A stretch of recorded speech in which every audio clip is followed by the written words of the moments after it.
Warning: the Not Real Art podcast is intended for creative audiences only. The Not Real Art podcast celebrates creativity and creative culture worldwide. It contains material that is fresh, fun and inspiring and is not suitable for boring old art snobs. Now, let's get started and enjoy the show.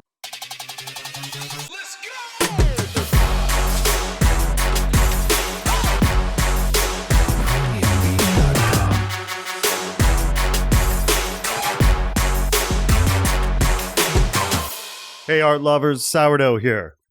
Want to tell you about today's episode. We got something a little bit different.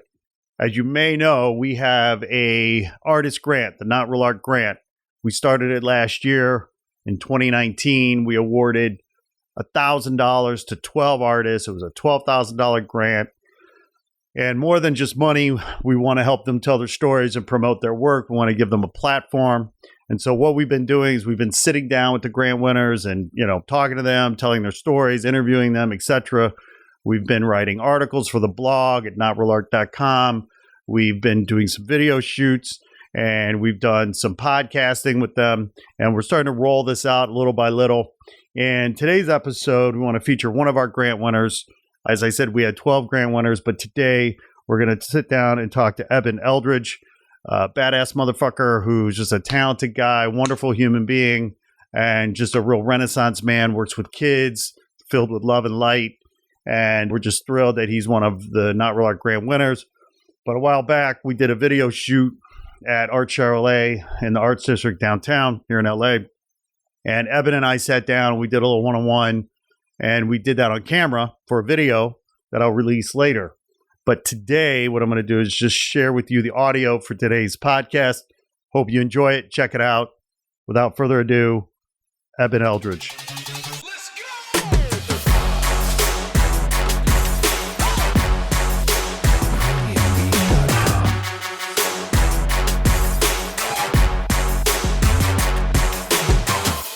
Eben Eldridge, welcome to Not Real Art.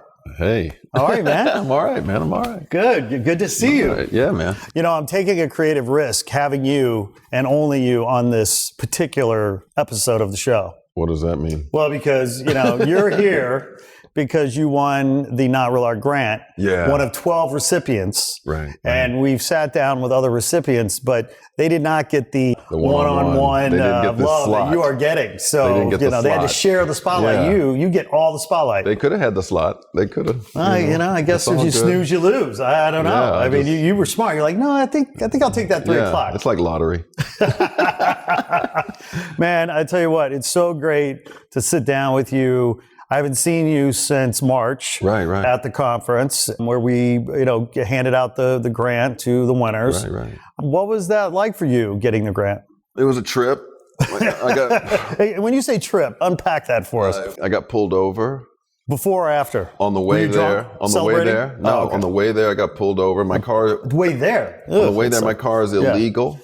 Okay. And so it puts out smoke and fumes. All right. And Not so good for the... motorcycle cop pulled me over. Okay. And I was on the way to get the grant. Is this your way of telling me that the $1,000 grant was used to pay court fees? This is what I'm saying. Oh, that okay. At that point, I thought half of it's gone.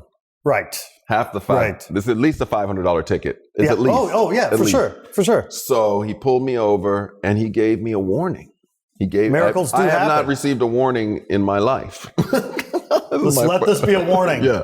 So I got the warning and then he was behind my tailpipe. Okay. And I didn't want to start up my car because I knew smoke was gonna hit him like a cartoon. Yeah. So I kept waiting there. And I thought, if I wait here any longer, he's going to think I'm like I'm hiding guns or drugs. Right. So literally, I hit the gas and it just covered him. And then I just... That's a great scene in a comedy. It was total cartoon. I made like a right turn, a left turn, jumped out the car, ran in, and went to the conference. And won a grant. Yeah, I won a grant. That was a good day for you. It was a really good day. You should have went out and played the lotto, like maybe, next time. You know what? That's in Buddhism, man. It says that it doesn't matter when 3 things happen. It's the energy. Right. So if 3 bad things happen to you, you stub your toe, you get a ticket, your wife, finds out about something, that's when you buy a lottery ticket. That's okay. Oh, right, because you got to break the cycle. It doesn't matter. It's just... Yeah. The cat said it's just energy. Right. So use it.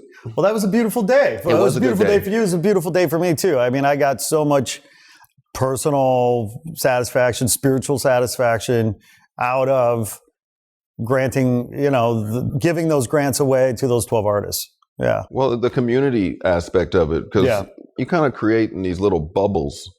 And then just to see the other grant winners, Right. we all went out afterwards. We talked to each other. Yeah. People that didn't win grants, who were great artists, Right. we talked to them. And I thought, man, we're coming out of our little bubbles here. Right. We're talking about collaborating in music and doing other stuff. Yeah.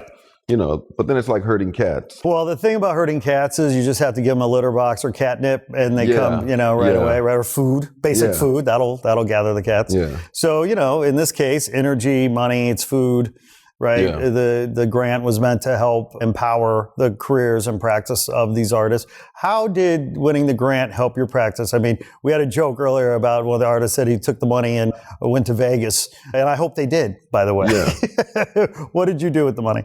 It went into living expenses. Yes. It also, there's no such thing as a healthy starving artist. Okay, it's a myth. Right. It's a myth. Oxymoron, It's a myth. Yeah, right.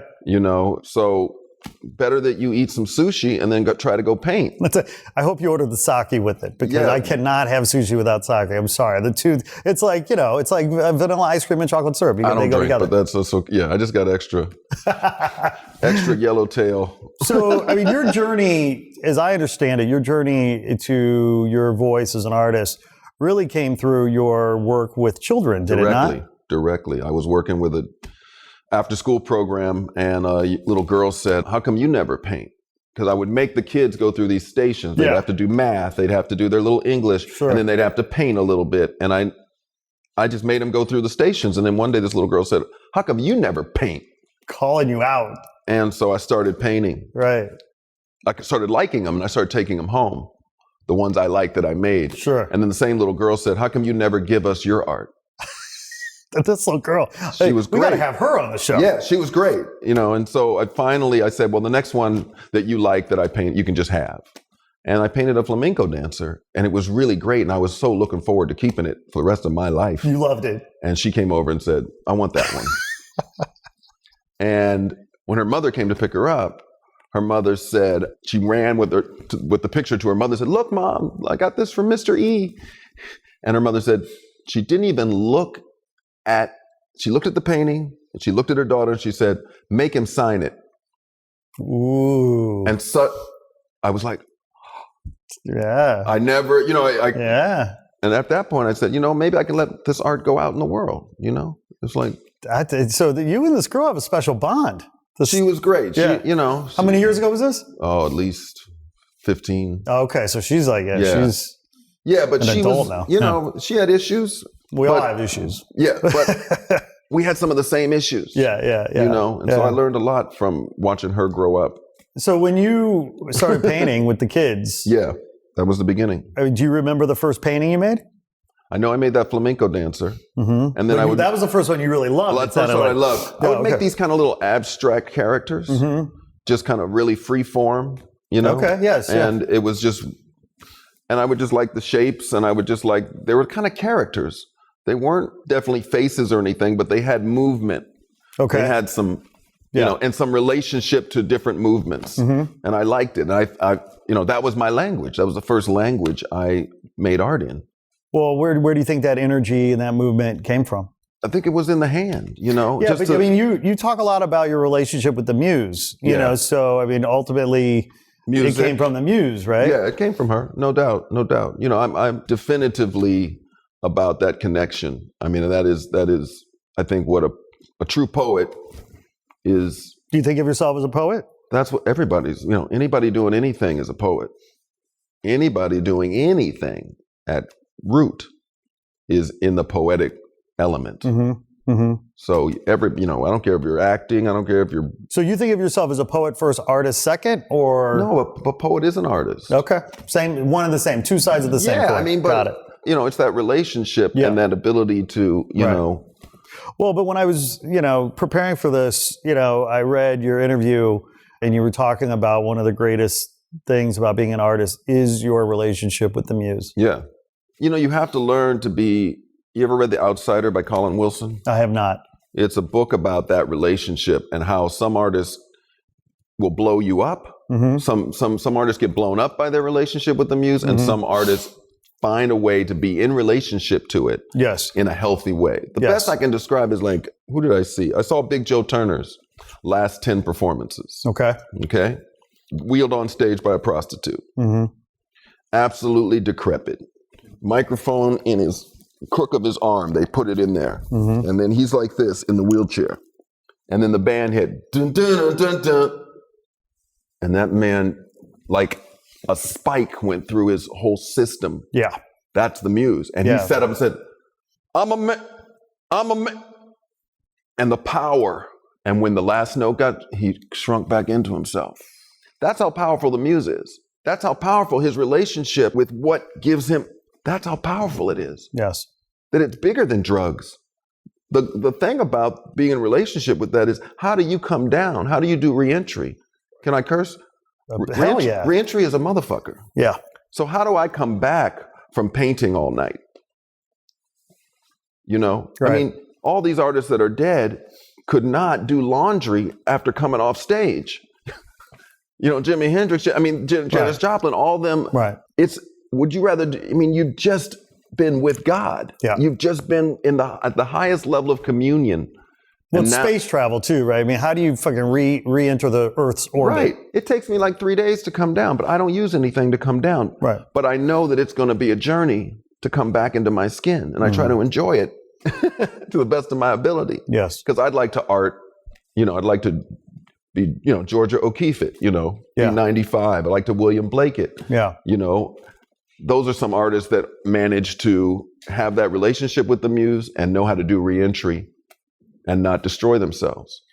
So talk about your evolution in terms of your relationship with the muse. I mean, how is it different today than it was early on? It ain't much different.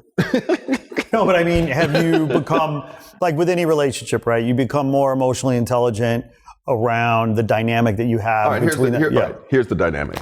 All right, so now, instead of walking into my house with my backpack on and picking up the oil pastel, hungry and lonely and tired and stressed out, and I pick up that oil pastel and I'm still got the backpack on, I still haven't eaten, and 12 hours later, I'm still painting. With the backpack on. Now I take off the backpack, I cook some food, because I know she's going to take me regardless. Yeah. So this time I get ready, I fuel up. Right. I eat for her. I eat dinner for her so she can have all that food. Yeah, you don't want to be cranky for the lady. You don't want to be cranky for her. Yeah, Exactly. Yeah. Exactly. And then you have that moment in time with your art, and then, you can actually enjoy reentry because now you have art eyes.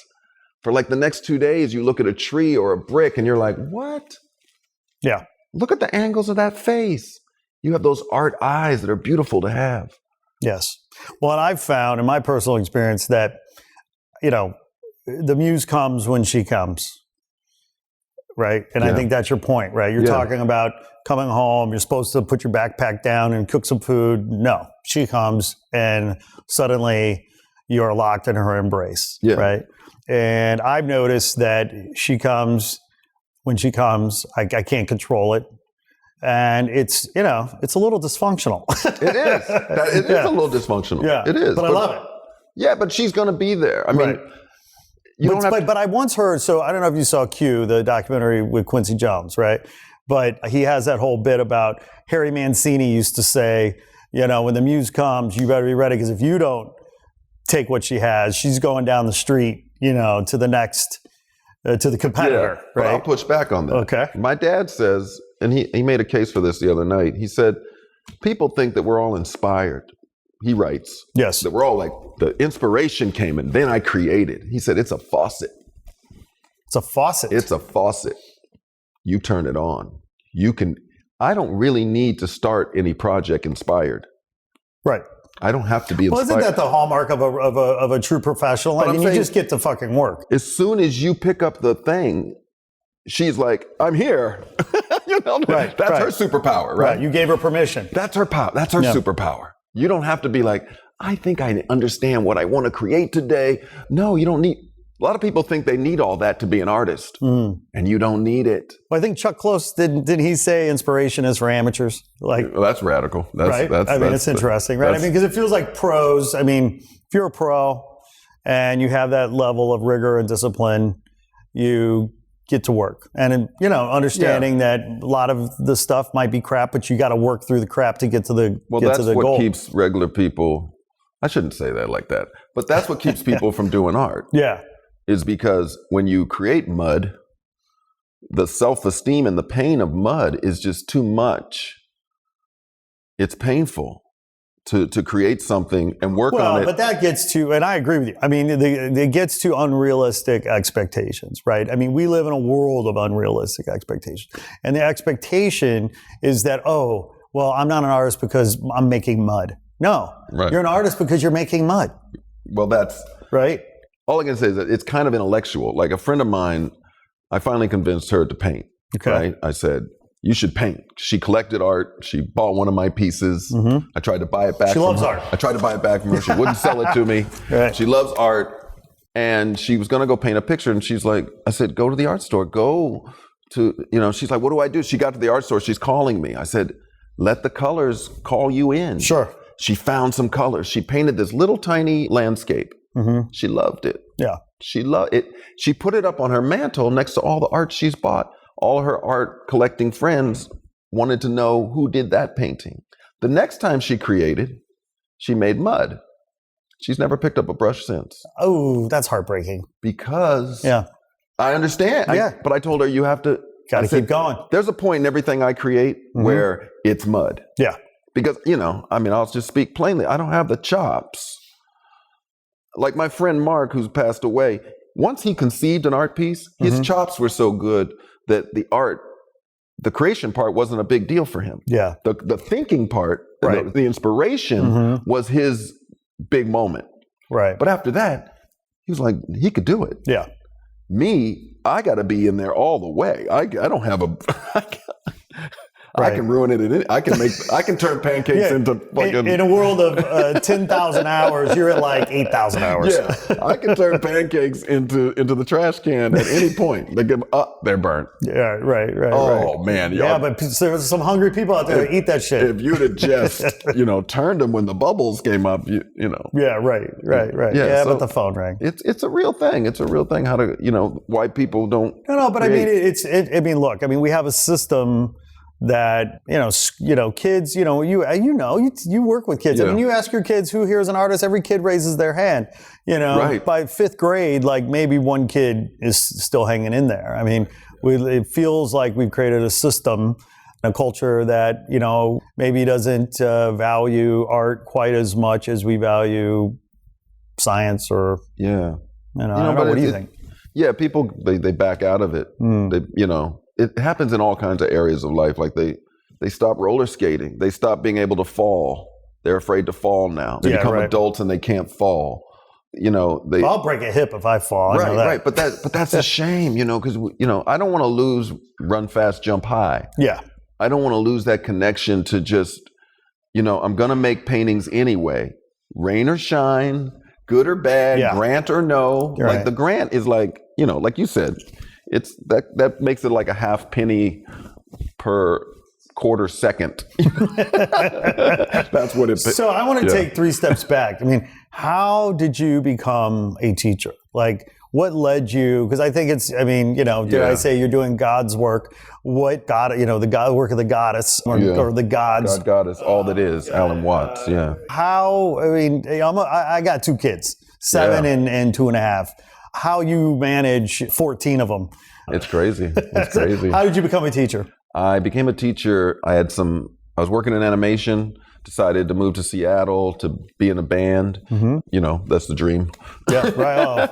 I get there and a good friend of mine, a good mentor of mine said, I think you need to get a job. And at the time I had money. Get a job, and he man. said, your life seems to work better when you have a job. And an anchor. Yeah. So I became the recess monitor at a school. All I did was I was like, This is it. Got a job. I got a job. And I was recess monitor. I did morning recess and lunch recess. And I was back out on the street having fun by 1 o'clock. It was great. Yeah. There was autistic and Down syndrome kids at this school. Mm-hmm. When they came out to play, they were put into a corner of the schoolyard. Oh, shit. This is how they did it. And separated from all the other kids. Yeah. I was the assistant recess monitor. You know, there was a head recess you gotta monitor. Start you gotta somewhere. Start at the bottom, you know. I didn't mind. I didn't want them responsible. And he basically was an older gentleman who sat in a chair while I ran around and played with the kids. Right. It was the system and he didn't do any. And I said, I don't want any excluding. So I said, these kids can play kickball. They can join in. And the kids would say to me, how are they going to play kickball? I said, you're going to run with him to first base. Yep. After he kicks it. And then when the outfield, he's going to stand next to you. He's on your team. And there's no more excluding.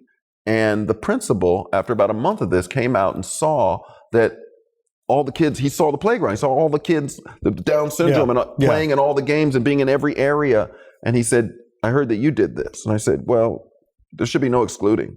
And he said, how would you like to work with special needs kids? And I said, no way. I'm a recess monitor. Assistant. Recess monitor. I don't see it. Yeah. But he convinced me, and I started working with Down syndrome kids, autistic kids, Fragile X kids. Where did that wisdom come from? That emotional intelligence, that situational awareness? I don't know. It just seemed, I kind of got the emotional intelligence around it later, right? So later, I started working with autistic kids. I can say his name, a little kid named Yusef. And the lead teacher in the room explained to me that autistic kids, they have their own world. Yeah. You're not here to fix them. We're not trying to.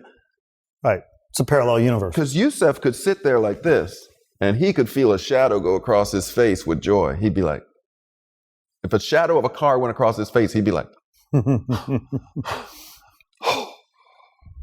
or he'd take a bite of a pear and he would go, oh, like you had given him nirvana. He would be one bite of pear and he'd be rolling on the floor. Well, we can learn a lot from that, can't we? Yeah. Look at his level. But also, if he had a pebble in his shoe, he might bang his head against that wall. Right. So they have these extremes and they have to learn to navigate their paradigm. And I realized you have a little autism in you. You're part. My wife says I got a lot, but that's another conversation. I've got some Fragile X. We all got a little bit of it. Our OCD is all how it is. But I learned that, wow, they have their own world. My job is to help him navigate his own world. Yeah. And communicate. Yeah.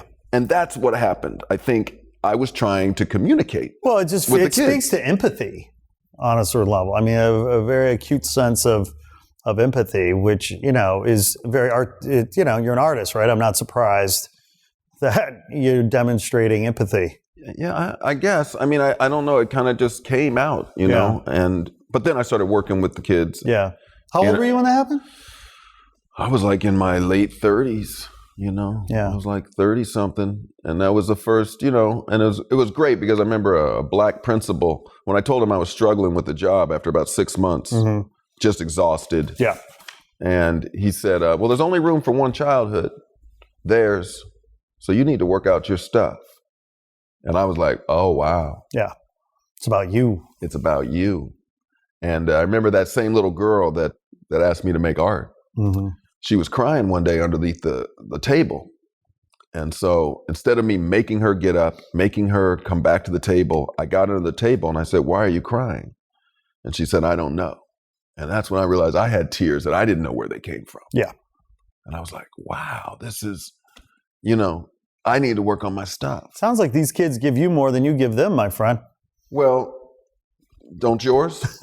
Exactly. You got a couple, right? Yeah, I do. So going back 3 steps, you were in animation. Yeah, 7 years. Yeah, what were you doing in animation? Inspector Gadget, Wish Kid, what else? Pink Panther, Felix the Cat for MGM, the second Felix, not the first Felix the Cat, obviously I wasn't alive, but the second Felix the Cat, which was one of the only... You could be the Highlander, I wouldn't know. Yeah, which was one of the only funny cartoons I worked on. But yeah, I did that for 7 years. I worked my way up from driver to a production coordinator, tried to get into the creative end of it, never could. Yep. Never could break that into that. Some What was friends that of mine about? Was did. that just sort of a lack of skill set, or was that politics? I What came was that up with about? I wanted to do a cartoon about Merlin. You know, I wanted to me and my dad tried to write something once about Merlin the magician, Yeah, and young Merlin, we called it. Right. You know, because we wanted to tell a different story of manhood and how, you know the story of Merlin, right? It's been a minute, but yeah. Yeah. And, he went out and worked with people who had depression. You know what happened? Maybe I don't know the story. Enlighten me. He went to a wedding. He killed his sister's fiance at the wedding. So this is the actor in real life? No, this is the real life Merlin the magician. Right. This is what he did. Wow. Okay. So went a little mad. He effed up. And, Black magic, apparently. And they banished him to the forest. In the forest, he found all these people that had been banished and were depressed. And he started working with them. Okay.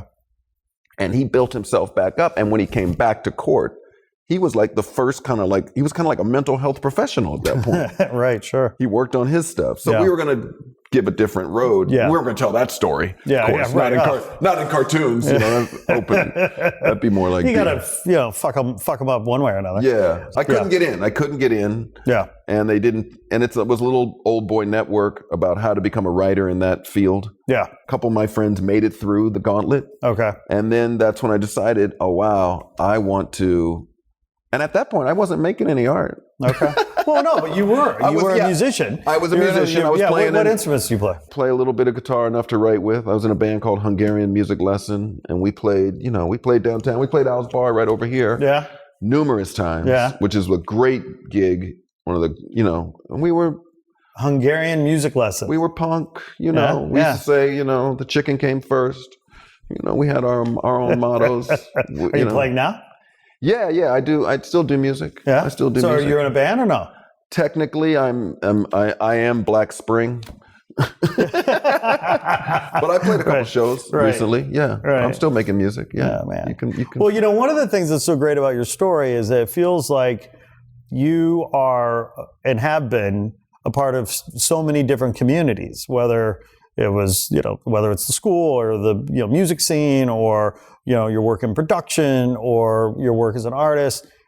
That seems really unique and special on so many levels. So many artists, I think, work in their silos. They work in their bubble. They don't have community.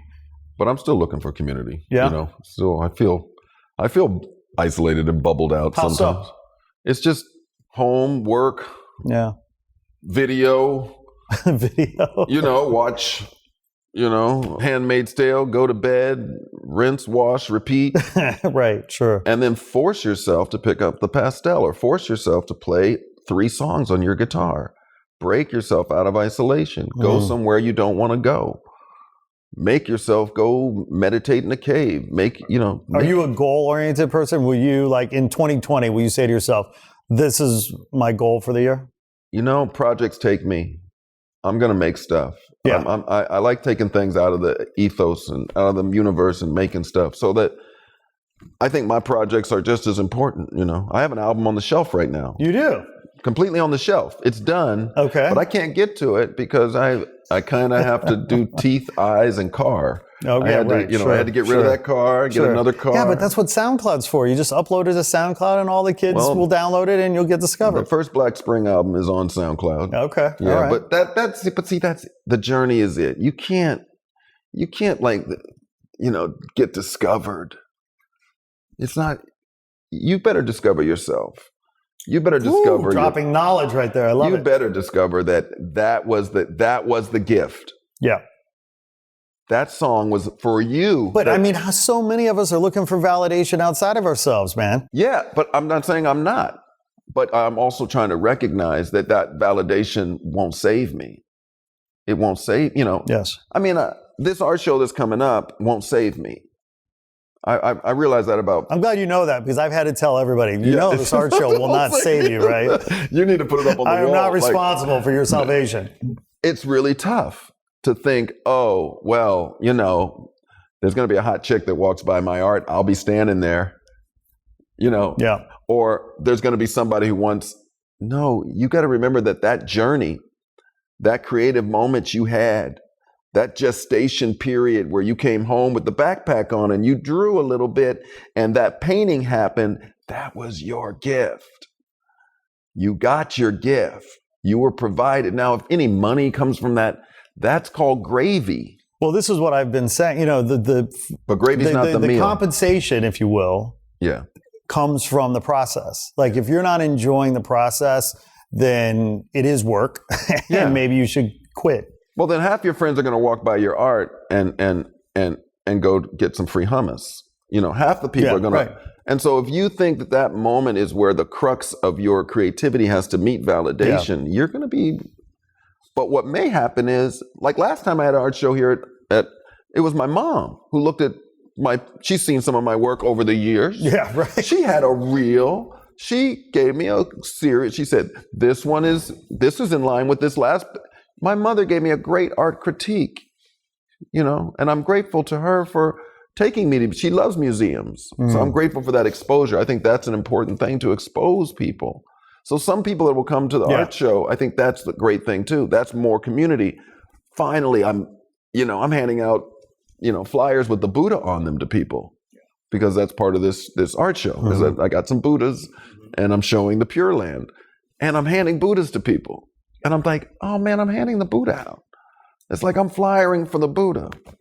Flying for the Buddha. It's really cool. It's really, I still have the ticket stub when I saw the Dalai Lama, because I thought it was like, this is like some kind of weird transmorgation where, Jesus playing the MGM for 7 nights. Here's the Dalai Lama, and I've got a ticket stub for him. Yeah. It just felt very surreal. But also that all these things are still here. Yeah. These things that we think that are super spiritual, super life-changing, they're right here. And you can go see them and you can have access. The Dalai Lama's oracle, which is a whole lineage of reincarnation. They have that. Wherever the Dalai Lama reincarnates, the oracle reincarnates with his whole lineage of people, because they advise the Dalai Lama. So they've been traveling in each incarnation together, right? Think of it like that. The Dalai Lama's oracle was at a freaking yoga studio in Santa Monica. I looked it up. When the Dalai Lama oracle speaks in India, 30,000 people climb a mountain to hear him and to get the blessing that he gives every 7 years. Well, one night in Santa Monica, there were like 75 people at a yoga studio. I'm like, it's here. And it was fully there. The guys with the horns were there. He came with the ruckus. Yeah. He was not fucking around. Man, but we've got shopping to do. But just the fact that I was like, wow, it's still here. Right. These things aren't ancient. Right. So I just like the idea of expose, you kind of have to break out of yourself and go, what do I want to do tonight? Do I want to see, yes, I can watch all of The Handmaid's Tale, and it's great. Or I could go see the Dalai Lama's oracle and get the 7-year blessing. And I could still binge watch. Yeah, because it'll be there when you get back. It'll be there when you get back. But he's coming through only every 7 years. Right, right. I just love the fact that this stuff exists in the here and now. Yes. If you're open to it, if you make time for it, if you have the awareness of it and take action, right? Yeah. That's the thing. I think a lot of times, unfortunately, people, they want it to come to them versus going out and fighting for it, seeking it, which is, taking responsibility for your own life, isn't it? Yeah. So where do you get your artistry from? Mom, dad, grandma, grandpa? Dad wrote. Yeah. Mom, deeply into books. They both read in front of me. I think that's a key, Sort of just, well, they obviously probably read to you as a child, but then they're reading books in front of you like as you're hanging out. At dinner, when we would have it together before the divorce happened and stuff and TV dinners happened, what book you were reading had some importance at the table. Yeah. And I really believe, I created this statement, no reflection, no investment. So if it's not reflected at you, you don't invest in it. So I'm invested in reading. Right. I have an investment. I studied the dictionary so I could play Scrabble better. Yeah. That gave me words. That led into so when poetry happened, I had some words. I also had done a lot of reading. And so I think that's important, how you reflect that Yes. Yes. I mean, you got books for your kids? Yes. The kids, yes, of course. My kids read the serious stuff. I have pop-up books. But what you're getting at is so powerful, right? I mean, because kids are a sponge. Yeah. And they soak in whatever it is that's around them. And, I'm grateful that our kids are surrounded by culture and art and literature and, any number of sort of, shall we say, intellectual pursuits. Yeah, that's huge. It turns out my daughter, she loves to dance right now. She's an art kid, dance, writing, music, singing. But I think she's going to be a stand-up comic. Okay. She is legitimately funny. And not only just with the perspective and the language, but with the physical humor too. Like, and her timing is fantastic. Anyway. Yeah. 4-year-old hit me with the why did the chicken cross the road joke. So asked me that. Why did the chicken? Why did the chicken cross the road? Eyeball. Eyeball. It's a brilliant. Yeah, I love it. So for sound check, we were impressed with some poetry, I think it was, that you were reciting. Yeah. You drop a poem for us right now if you can. Well, the one Afrocentric corporate interest. What is slavery? Hate me just because I got gold and emerald rings? Well, fuck you then. I'm breezing to retirement, taking family and friends. By definition, an amount of money sufficient for some purpose. Revolution, son. Who pays for the truck, the ammo, and the guns? I'm the one. Takes faith and discipline. 6 months ago, I asked for tracks, but what happened, Pruitt? Nothing. You screwed it, pumping jism into candy-ass women. From the beginning, I was making tracks, pushing them, crushing them. Even when I was suffering, I was still hustling. Night to dawn, ugly duck to black swan. I kept on till I got on. With rage blind, I engage. That's my Scorsese. I turn tricks with wicked spit. Utterly subversive is my intent. Backpack consciousness, you need to understand that. Malcolm X said that power backs down only in the face of power. Drop the beat, cash the check. That's the ghetto American Express. No sauce like hunger. There's no sauce like hunger. Fuck yeah, man. I screwed it up. But that's amazing. But I got that from my grandmother. My grandmother used to say, there's no sauce like hunger. That's the truth of the depth of where I come from in artistry. Yeah. There's no sauce like, because if you have the hunger, there's no sauce like that. Yeah, right. She said it in terms of we were all at a restaurant. I apply it to everything now, but we were at a restaurant with my family and we were hungry. And so we ate and we thought this was the greatest Italian restaurant ever. And my grandma was like, this ain't the best. No sauce like hunger, But then I take that in a different way. Like, you can't ever take that from me. I got that hunger. And I don't know, I still got it.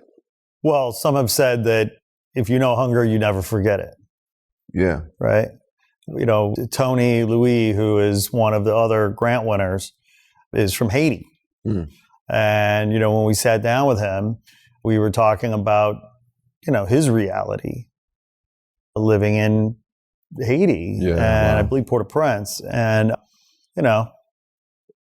Haiti's basically a war zone right now. I mean, the political circumstances, and there's no North Star. I mean, there's, it's like civil war almost right now.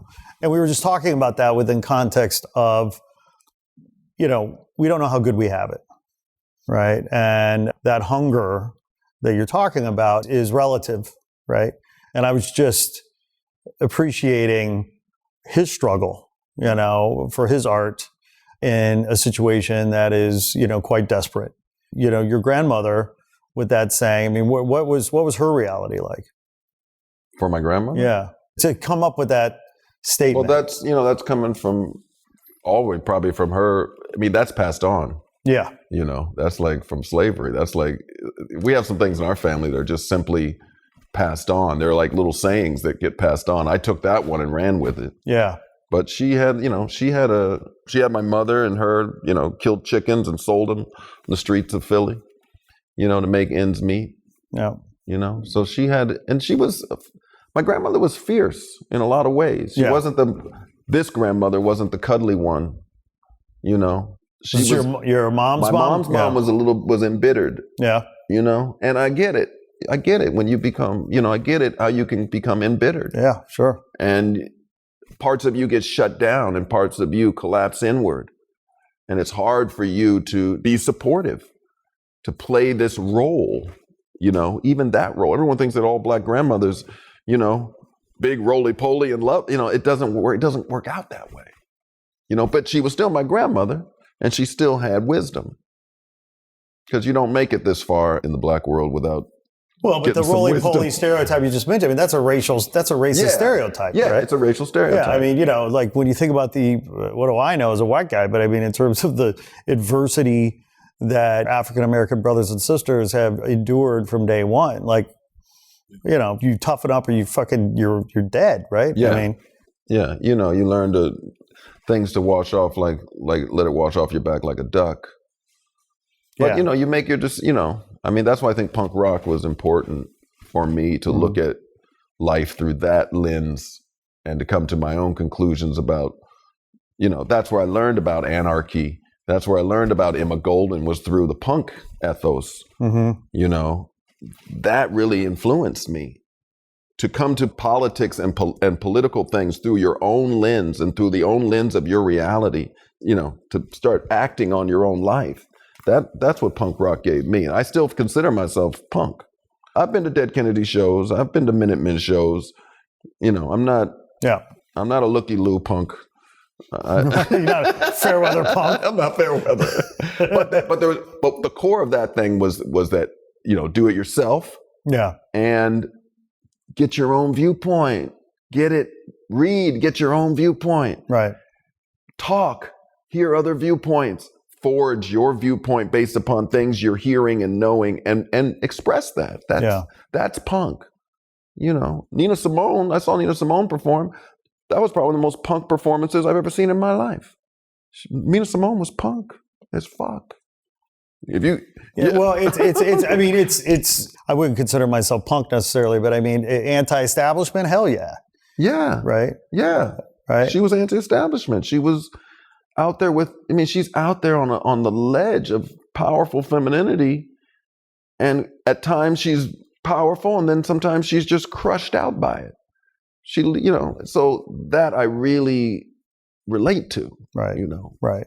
I really relate to. Well, the hypocrisy, right? I mean, the anger that comes from understanding that you are a part of a hypocritical system, right? That talks about, aspirational things like power to the people and what have you, but then to realize that, of course, the deck's stacked against you. I mean, fuck yeah, you're going to rebel. Yeah, it's really tough. It's really tough. And yet she was, that Seattle concert, she was just so powerful. And she was still emoting from that core muse place. She still had to go there. Yeah. She was still going there. Right. And that's part of the tether that kept her on the planet, as long as it kept her on the planet. Yeah, when was she? 90? How old was she when she? I don't know, but she was she came. She lived to a long life. Yeah, she came to some. I mean, she should go in that pantheon. William Blake, Nina Simone. She's in that pantheon of artists. You could say, oh, she had mental illness. Yes, she had, bouts of anger and depression. Yes, but she kept working to integrate herself into herself and to be able to navigate the paradigm of post-traumatic Black syndrome or whatever the fuck we got. We all have a certain level of PTSD, I think. Well, and according to your interview, you have a certain amount of OCD as well. Oh yeah, I'm a professional. Yeah. You're a pro? But I got it. I mean, I think we all have some. It's how you turn that OCD, what you turn it into. I mean, you have it. Yeah, I know. My wife has it. You open. Here's the essential difference between my wife and I. Like she's the kind of person that when we go on a trip, she says, "Hey, we're going on a trip. Dump the milk." Okay. And I'm the kind of person that goes, "Hey, we just got back from a trip. Oh, the milk's spoiled. Let's dump it." Same difference. Yeah. To each their own. We have a show coming up Saturday night. Yes. You and I and the other grant winners. Yeah, we're all here. Yeah. It's the Not Real Art exhibition. You've got how many pieces in the show? 4 pieces. 4 pieces. Yeah. Tell me about the pieces. I'm showing Pure Land, it's a Buddha I painted in Vancouver. And then I took some flowers that I cut out from This is what happens to your children's drawings, by the way. At the school where your children go, at the end of the year, the art teacher, all the art that you don't pick up goes into a big trash bin. And this art teacher was throwing away all the art at the end of the year, and I saw these flowers that these kids had painted, and so I put the flowers in the Buddha's lap. I cut them out. Oh, beautiful! So that's the lotus blossom in that Buddha, and then I painted a landscape that gave me. So I thought that's the Pure Land. Yeah. Even though conceptually, the Pure Land is a concept. So what you're looking at, my paintings doesn't really exist, but it's that whole thing about the finger pointing towards the moon. Well, it's where we wish we lived. Right? Yeah. And then I'm flying for the Buddha, and I'm bringing in Cold Mountain and Kuan Yin. Cold Mountain is a ancient Chinese poet who was very vulnerable. Gary Snyder of the Beats found his poetry. He wrote 300 poems on rocks and trees. Okay. They were collected after he died. He had a friend named Shai. They hung out together. They became immortal. They're like bodhisattvas now. Like if you're in a hobo camp and you run into two cats, and they kind of beguile you with wisdom and stuff. It might be them. Might be them, right? Yeah, Hey, it could be them. You never know who you're meeting. Yeah. So his poems are super, and I really related to Gary Snyder, the poet, was one of the first poets to translate from a poetic standpoint. There was academic translations, but when a poet learned Chinese and a poet translated it, you really saw the depth of his pain. Sure. And sometimes he was really lonely out in those mountains. And he expressed that loneliness. And so it was very easy to relate to him. And so picture of Cold Mountain and Kuan Yin. Kuan Yin was originally a male deity in India. But when the deity got to China, the deity decided to change sexes and is now worshipped as a female. Okay. So one of the first transgendered, and it's about compassion and empathy. Yep. Kuan Yin, it represents those things. And I've always just had an affinity for that aspect of compassion. Yeah. Because it's one of the hardest things is to have empathy and compassion, Yeah, man. We need more of it. It is one of the most, so that's what I feel like. I'm just bringing deities out. Yeah. But from, it's almost like a little kid painted them, but I did my best. Some would say, you can't get more pure than a child's painting. Yeah, so. These were kind of, these were more made than painted. I kind of excavated them. Like, I don't know how I got the figure to look like a figure or why it looks like that. As my friend Dean says, you can't paint it again. That's what's good about it. Right. You can't make 37 of them, Eben. Right, no, right. You can't do it. Right, It's not. You couldn't go to a canvas and draw 37 cold mountains. No. You're not going to do that. No. So I like the idea of bringing what we talked about, this thing that exists now, to show it, to say it exists now and look into it. Yes. Open your eyes, look into some of these, like in the transgender community, a lot of transgender people know about Kuan Yin and know about that journey. Oh, I bet. And it's like this God decided to change sexes. Yeah. Nobody had a problem with it. But aren't there arguments to be made that gods would actually represent both sexes simultaneously? Yes. That's what's beautiful about that these things exist. Like, even if you say that man made that entity, why did they make an entity that changed sexes? So they could have a reflection that they could invest in. Yeah. So they could understand the world of people who are making those kinds of choices. So let's deify that choice. Right. That's really helpful if you deify a choice. It's worked for a long time. But really give freedom to those. So I'm bringing them in. Yeah, I'm bringing them in. That's I'm great, excited. man. I can't wait to see it. Yeah, they're really going to be here. I can't wait to. Yeah, that's going to be great. That's great. Well, Eben Eldridge, I am honored to know you, to call you a Not Real Art Grant recipient, a guest of the show, and a new friend. Thanks for coming through, brother. Thank you. All right. Anytime. Cheers. All right. Hey there, thanks for tuning in. Please be sure to like this episode and share it with your friends on social. And if you haven't already done so, please be sure to press subscribe and follow us on IG at Not Real Art Official. We appreciate the support. Sourdough out.